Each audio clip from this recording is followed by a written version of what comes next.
Hi, I'm Steve. Live out in the country here in Central Florida near Disney World. I do signs and graphics for Disney. I've been doing it for like 25 years. Used to work out there years ago.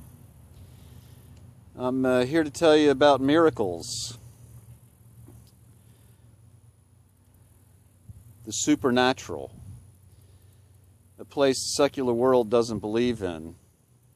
The secular world's wrong. And my testimony, my witness here to you today, is to refute that misguided idea that's attacking the reality and truth of the saving grace of our Lord Jesus Christ. So that's what this is about.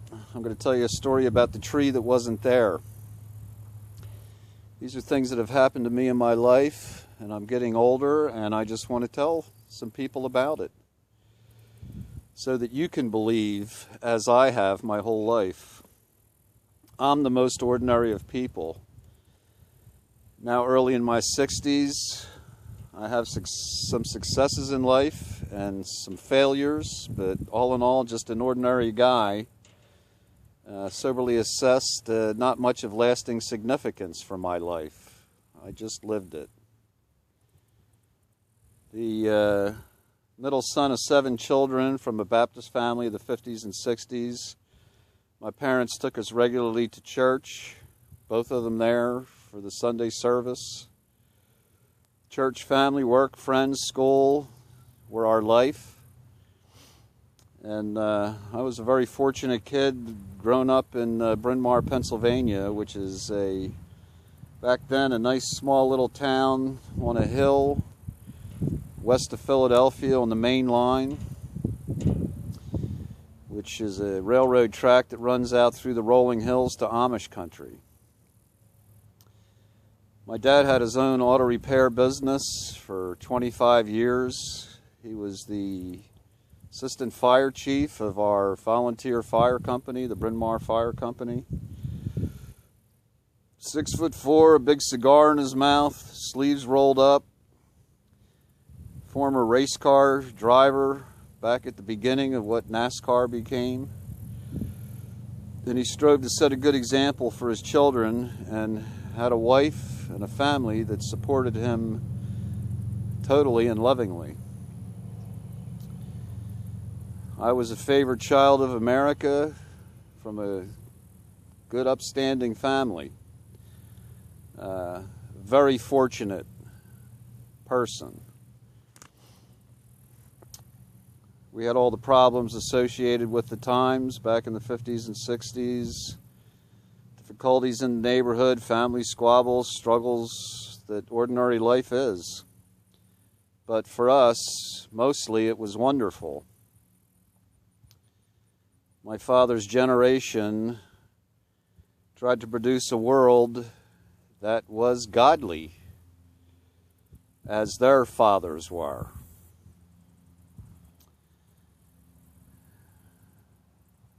One day when I was 8 years old, my dad came to my little brother and I. We were out playing Army, which little kids used to do back then, and asked us if we wanted to do some work. So it turned out he wanted the bottom of our porch painted white, the fencing there around the bottom of it. And my brother and I went to work. Shortly, Dad came back to examine how we were doing, and turned out my brother had disappeared. He went out playing. He was a couple years younger than I was. And so I was left to finish the fence. I did. Dad came back, said, "That's okay. You want to do some more work?" And being 8, not knowing any better, I said yes. Anyway, I ended up in the garage there cleaning tools out of a 5-gallon metal gas bucket. And I realized that this is what men do, and so he asked me if I wanted to continue doing it, and unbeknownst to him, I grudgingly said yes. That was my first mistake in life. And I looked out the door to see my brother and his buddies playing next door, and I resigned myself to watch my unfettered freedom of youth disappear through the giant doors of that big garage. Dad was always very supportive of me. He let me do what I liked to do, and I found it fun to be around the men and learn all the things they did each day, besides the fact I'd get a nickel now and then and go get a candy bar for doing it. Through the ensuing years, I grew into business while pursuing all the other good things our life gave us. I was very interested in my church and found the weekly sermons interesting, growing in Christ, and proud to be a Christian. In our church, when you had come to an understanding of the saving grace of our Lord, you would be publicly baptized in our church baptistry, usually about the age of 11 or 12. I truly couldn't wait for that day, for I'd understood the idea of Christ and His saving grace since I was in kindergarten. Summer break from public school when I was 13 found me as usual working in our Sinclair gas station. As it was, not much had changed except I was a little older and stretching into the skinny string bean I was often referred to. That's changed. I'd learned much about the business, and along with my jobs of pumping gas and doing mechanic work, I was again sweeping the office floor. The station was on a corner, set up in the usual way of 3 bays for working on vehicles and an office at the end of the building surrounded by large bay windows, which looked out onto the Bryn Mawr Fire Company across the street from the station. Diligent in my work, but still 13, I would often look out through the windows, keeping an eye on the world going by outside on this sparkling summer day. Not really thinking anything of import, just sweeping away, I suddenly and extremely strangely started to see a scene in my mind's eye. In it, my older brother was driving our new tow truck across the street, pulling up to the bay doors of the firehouse, towing one of the small post office trucks we commonly repaired for our local post office. He drove forward, looked behind him, and began backing up, aiming the towed vehicle towards the empty parking spot in front of the window I was peering out of in this vision, dream, whatever it was I was seeing in my mind. As he was backing again, taking place as if watching a movie in my mind, I turned around from my work and was surprised to see a gray-haired older man in gray working clothes walking into the office door there. Wearing silver-rimmed glasses, the man was thin and for me looked old, but had no characteristics out of the ordinary. Just a guy coming into my dad's office in the gas station. As suddenly as the vision began, it stopped. And for a moment, a very short moment, I didn't think much of the event, except in my limited experience in life, I found the whole thing really odd, extremely odd. I'd never had such a weird thing happen, and in those few seconds I was somewhat shocked by the occurrence. Standing there pondering what the heck had just happened, suddenly I felt I should turn around and look out that window. Incredibly, there in front of me, my older brother was pulling up to the firehouse, precisely as I'd seen him moments before in my mind's eye. Towed behind the truck was the post office truck of the vision. I was shocked beyond understanding. I knew I was witnessing something totally out of the common order of what up to then had been a very ordinary and mostly uneventful life. Scarily odd and disconcerting as it was, I had the presence of mind in those seconds of time to say to myself, if this is just what I saw in my mind a few seconds ago, then some man I had never seen before should be behind me walking into the office door. Hesitatingly, I turned and saw the man in the gray working clothes walking through the front office door. I was flabbergasted, to say the least. Chills ran through me, and I was dumbfounded by the event. I put down the broom, walked over to my dad's desk, and sat down shaking with wonder. The man hesitated at the door and walked in asking me if my father was available. Turned out he was the father of one of my schoolmates looking for a part-time job. My dad hired him, and Frank and I spent many days together working for my father. Never told anyone about this for years, thinking people would think me nuts, a liar, or worse. Over the coming years, till I was in my late 20s, I had 3 or 4 similar experiences, The difference with the latter events is that they were never as quickly realized as the first. The visions I saw would manifest themselves a couple of weeks later, or even as much as 6 months later. There was never anything, as I recall, special going on in my life when these visions would show up. They were never anything of special import, just random events of my life as mundane as any other, but absolutely startling each time it happened. From the first happening to this day, I've always loved the Lord and looked to Him for guidance in my life, and I've always felt they were His way of showing me that He is there, revealing Himself to me in a very, very special and personal way, totally out of the ordinary of my everyday experience in life, and most others, as I've come to find out. One of my interests as a child was art, so I always had an appreciation for the beauty of the world God created for us. I've always felt that the visions I received were God's revelation to me in a very personal and private way to show that someone of little import could experience His awesomeness in such an otherworldly, supernatural way. Praise God, His wonders to behold.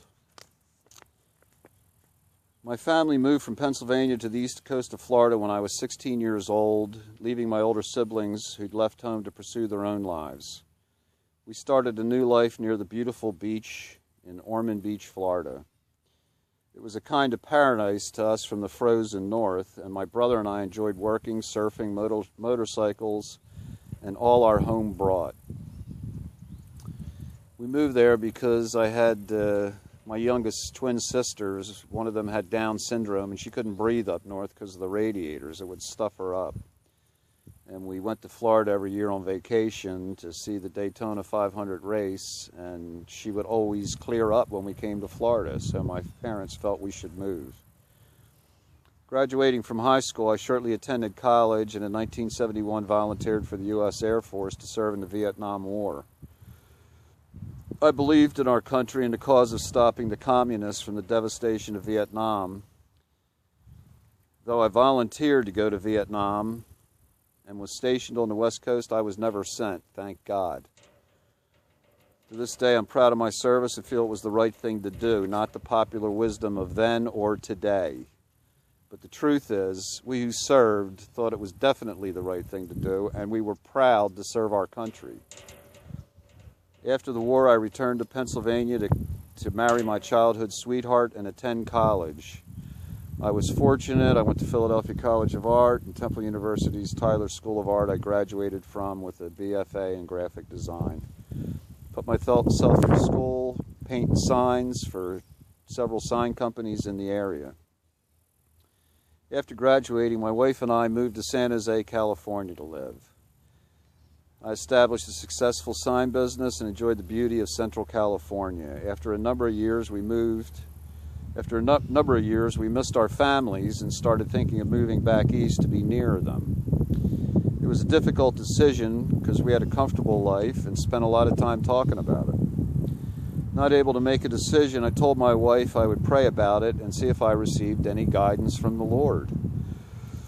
I was not expecting this to happen anytime soon, and I had no otherworldly vision since my teenage years, but I thought, why not?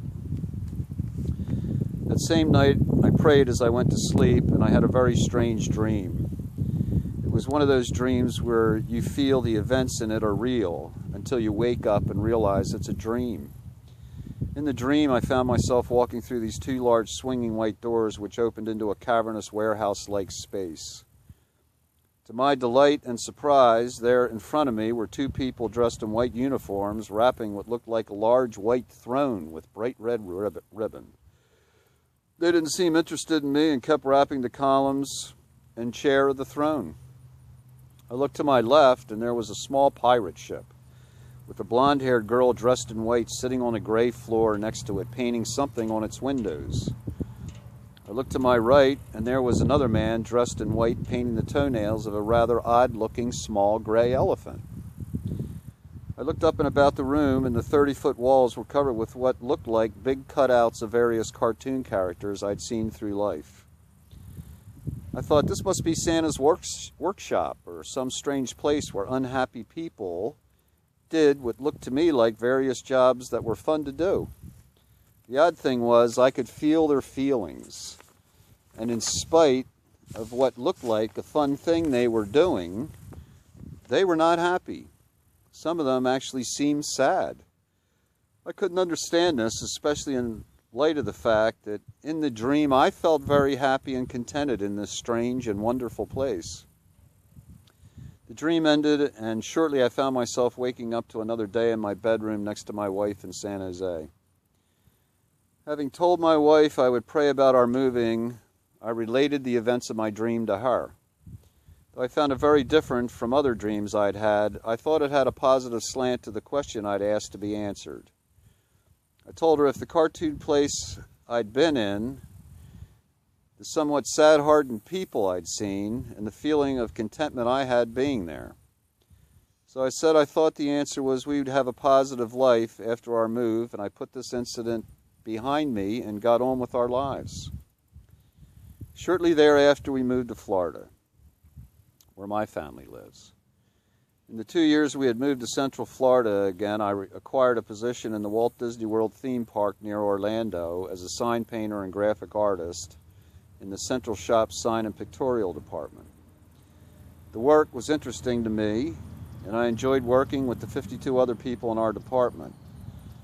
Although I considered it an honor and a pleasure to be there doing the work that we did, the sentiment was not universally shared by my fellow cast members, as we were called.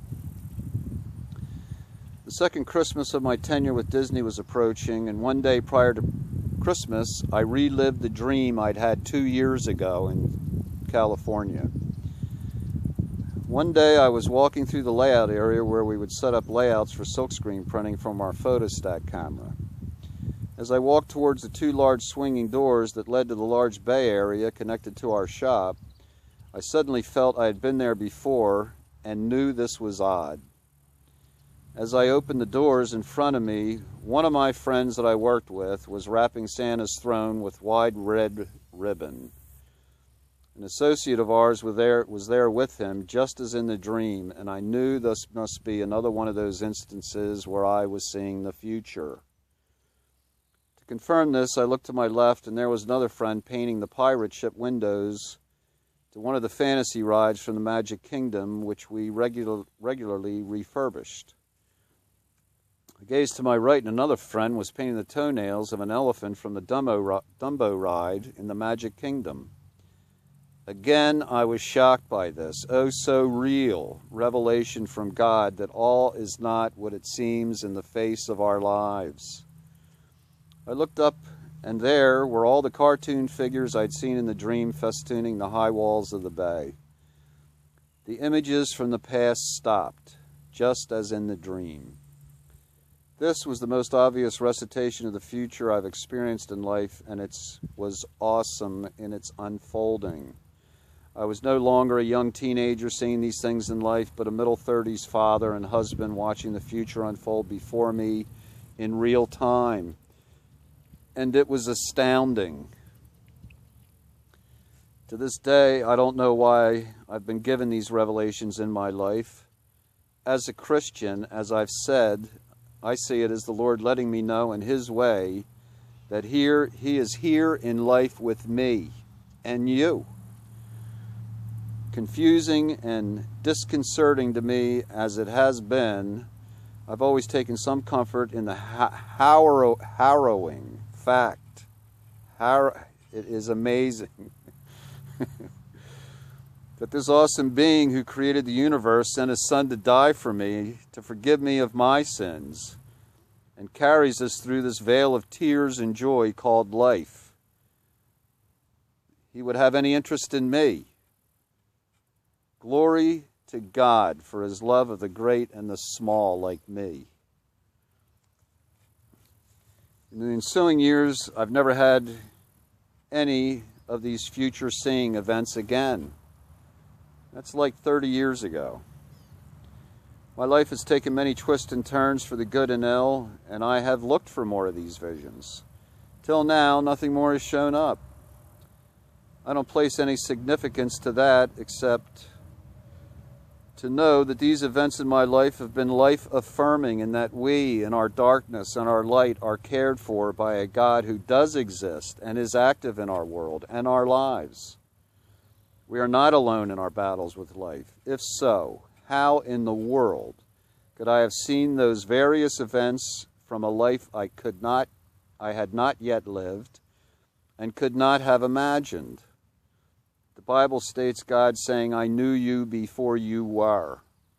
As a young child, I couldn't understand exactly what that meant.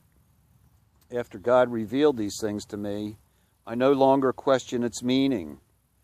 The Lord has set our path as the Alpha and the Omega, the beginning and the end. He knows the beginning and the end of our lives and the universe as we know it. These things are true, absolutely true. And you can take some comfort in them, that we have a future in Jesus Christ when he comes in his power and glory and carries us into his eternity. Well, my friend, if these events of mine don't strain credulity for you, and I'm sure for a lot of people they do, because they would for me, they hadn't happened to me. So hold on to your hat, because my life has had many other strange, miraculous occurrences. What I'm about to share, I would never believe if it had not happened to me. So if this has gotten too weird for you to entertain, you should probably stop now, because it gets a lot weirder. My sign business in San Jose after I graduated college was very stressful. I was very busy. Fortunately, I was busy and had many difficulties finding employees to help me. It's one reason why I was so busy. The work itself, where you take a paintbrush in many forms and put paint on it and create lettering and graphics, is very exacting. I've prided myself in always trying to do the best my skills could measure and muster, so the pressure was always on. During the years I spent in Southern California in the service, I had time to explore some of the physical beauty that the landscape had to offer. I like to paint paintings, so I wanted to go out and photograph the beauty of the California landscape, which is stunning practically everywhere. I determined I'd do that if I ever had the opportunity to return there. That's why I went out there after college. I would see as much as I could. Later, having time, having my own business, I could travel to the many places I wanted to see. I became a mountain hiker. And over the 6 or so years we lived out there, I got in as much as I could. My work was very mentally taxing, so I acquired the U.S. Geological Survey maps of the Sierra Nevada mountains. I would follow the established trails to their end to begin my hike into the wilderness. I did this so I would not have to converse with another human being, but just to enjoy the beauty of the landscape. And after a day or two of solitude, decompressing, I could feel the pressure of my life recede. When I had enough quiet, I would hop in my van and return home and resume my working life. I never tried to go to the same place twice, for in those 400 miles of spectacular mountains, as well as many coastal places, there was much to see and feel. In that, I never went anywhere that wasn't a joy to be. I would carry a 70-pound pack with a 9-pound 32 caliber lever-action rifle and a canteen or two. It was a little scary for a city boy to do this, but in time I came to realize that if you prepared well, you maximize your chances of survival. Since I was generally alone, I was careful when I came to a situation that might hold danger to back off or take the path of least resistance. Consistently, I was surprised to find very few animals in the many forests I hiked through. Occasionally I would see some deer or smaller animals, a group of wild hogs, or a couple of times a bear, but very few of anything crossed my path or came near my campsites. Knowing this has given me a lifelong appreciation for the fauna of the wilderness. It's pretty empty out there. As we neared our time to leave California, while searching the maps for a route I hadn't taken, I found a reservoir in the mountains east of San Francisco. I thought I'd investigate it. It looked to be a kind of lake, a quarter-mile wide or so and 2 or 3 miles long, surrounded by what looked like granite peaks, an adventure worth pursuing. I drove alone to the place, which proved to be the top of the mountain peaks. A dirt road followed along the north side of the reservoir of probably a couple of thousand feet. The area was covered by large rocks and boulders in a great evergreen forest. Just my kind of wilderness. There was absolutely no one around, so I was aware that I better be careful, for I thought I would have to climb down the mountain in order to camp on the reservoir's edge, which was probably a couple thousand feet. I'd arrived in the early afternoon because the drive from San Jose was long. Lifting on my backpack and gear, stretching cords over my rifle on top of it, I began the hike down. The going was fairly steep and the trail not well maintained, for it was a very remote part of the Sierras. Mostly sliding carefully down scree areas and three-point climbing down other areas. It was getting to be mid-afternoon or more before I reached halfway down, about 1,000 feet. This area had many trees clinging to the sides of the mountain, and I couldn't see very far ahead of me. I came upon a part of the trail that was flat but interrupted by a large boulder. The boulder was approximately 30 yards across and 20 or 30 yards tall, most of it stuck into this mountain, this big round boulder. It had a very small trail around the center of it, about 18 to 24 inches wide, on the path to the side of the reservoir. It dropped there hundreds of feet, probably 1,000, down a sheer granite cliff to the water below. So it was a boulder. It had a little thin trail going around it. And I was over here and had to traverse that to get to the trail to go down. I stopped in my tracks, thinking this is the end of my hike, and I hoped I had enough time to make it back up the mountain before sunset. I decided to take a break, get something to eat, and examine the situation I brought myself to. Turned out there was an outcropping of rock and trees near the boulder, and I walked out, sat down to see how the trail went around the boulder and what was on the other side. This area stuck out some 20 yards from the mountain, giving me a clear view of the trail and what lay ahead. I could see the trail wound consistently around this great rounded boulder, and the going didn't look any worse from the trail down. I started to consider traversing it and whether I could make it to the bottom by dark. I spent a good half hour sitting there eating, looking at this trail, and thinking about it. The area around the boulder was absolutely barren of shrubs or trees. There was nothing near the trail, nothing below it, nothing above it, just this big boulder, this little trail around it, and the drop down the cliff. It looked very dangerous and scary. I could see that if I made a mistake, there was nothing to hold on to or catch me, and I knew in my trailblazing heart I should start back up the mountain. There were far too many negative aspects to this attempt. I'd encountered many harrowing places in these mountains over the years, and I knew better than take such a ridiculous chance with my life. The reservoir looked very inviting. I knew the hike back would take a long time and be very difficult because it was really steep. The trail around the boulder sat on solid granite, so stupidly, very stupidly, I threw caution to the wind, cinched up my equipment tightly, and started across the narrow trail. The boulder lay at about a 30-degree angle back to the mountain, so I could basically lean myself and all my weight into the mountain, much better than leaning out from the face.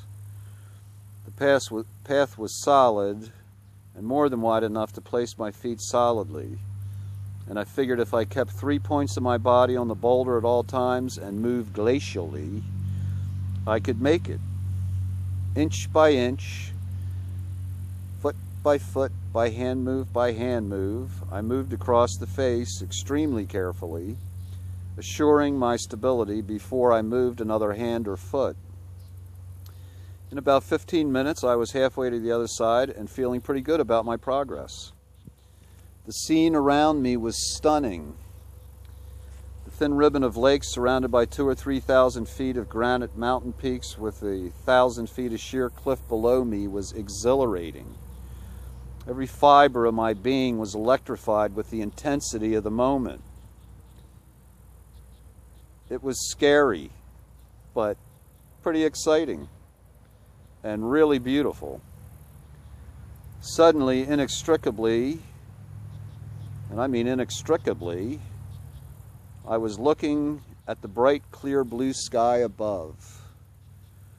Not the boulder's granite face I had been concentrating on a second before. I had not slipped or wavered. No gust of wind had blown by. The day was absolutely still. I was just coming off this trail like some unknown something or other had just pushed me back without any discernible force. I could feel nothing pushing me. I was just suddenly looking at the sky. It made no sense to me. Instantly, I knew I was dead. There would be no recovery on my way down. There was nothing to grab. I knew that. I'd looked at the thing for a half hour. There was nothing there. I was falling straight backwards, so I knew the next thing I would see was the sheer cliff as I flipped over backwards to my death. I was mortified and very disappointed at how stupid I'd been to take my bad advice and kill myself. I continued to see nothing but the blue sky as I fell in the slow arc backward. Suddenly, like a truck hitting a wall, I stopped with a jolt. I could tell I was laying 90 degrees on my backpack from where I had started, suspended in midair. How could this be? I had checked this little trail in the cliff face many times before I started, and I knew there was nothing there to catch me. I was shocked, perplexed, and quizzically astonished. I picked up my head, looked to my feet, and saw the mountain there above me, with the tops of my hiking boots sticking straight up, my toes just above the boulder's trail. I didn't know what to think, so I carefully, and I mean very carefully, looked around.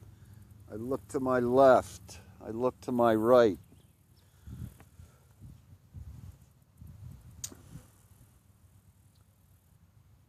I could see my feet were straddling either side of what looked like a foot-wide mesquite tree trunk. These trees are common in the Sierras, and they grow in places out of the sides of the granite faces. This must be one of them. It was very large, so much so that I knew I couldn't have missed it while examining the path around the boulder. Then the realization hit me. God had created a miracle in this world to save me. It was the only explanation. It was a miracle. I was infused with wonder and appreciation. Out on this lonely mountain by myself in the middle of nowhere, for some reason, I'd been saved from myself by the holy God of the universe. Very cool.